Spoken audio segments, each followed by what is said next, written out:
ಆಗಿರುವಂತಹ ವಿಶ್ವನಾಥ್ ಅವರೇ, ಆತ್ಮೀಯ ನಿರ್ಮಾಪಕರಾಗಿರುವಂತ ನೀವು ನಿರ್ದೇಶಿಸಿ ಹೌದಾ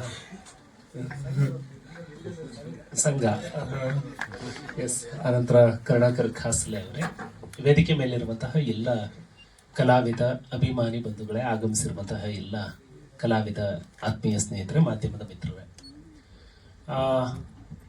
ಚಿತ್ರಗಳು ಸಮಾಜವನ್ನ ನಿರ್ಮಾಣ ಮಾಡುವಲ್ಲಿ ಬಹಳ ದೊಡ್ಡ ಪಾತ್ರವನ್ನ ವಹಿಸ್ತವೆ. ಹಾಗಾಗಿ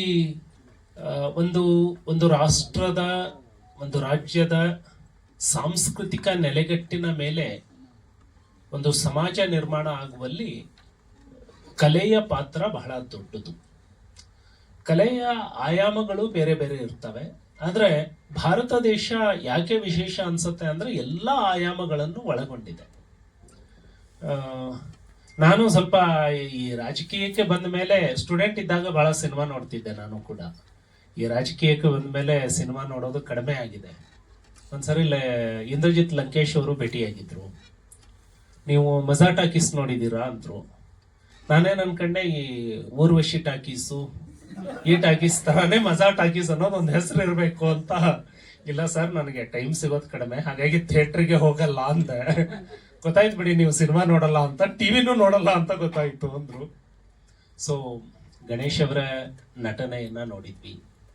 ಅನಂತರ ಅವರ ವ್ಯಕ್ತಿತ್ವವನ್ನ ನಾನು ಒಂದು ಪಕ್ಷದ ಒಳಗಡೆ ಅವರ ಜೊತೆಗೆ ಸಂಪರ್ಕದಲ್ಲಿ ಇರುವಾಗ ಅವರ ವ್ಯಕ್ತಿತ್ವ, ಅವರ ವಿಚಾರಗಳನ್ನ ಬಹಳ ಹತ್ತಿರದಿಂದ ನೋಡಿ ನಾನು ಪ್ರೇರೇಪಿತ ಆದನು ಅವರಿಂದ.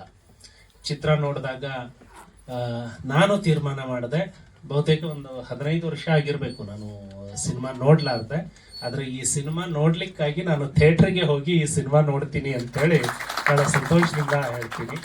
ಸೊ ಪೌರಾಣಿಕ ಚಿತ್ರ. ಬಹುತೇಕ ಈಗ ಸಾಹಿತ್ಯ ಓದುವಂಥದ್ದು ಕಡಿಮೆ ಆಗ್ಬಿಟ್ಟಿದೆ.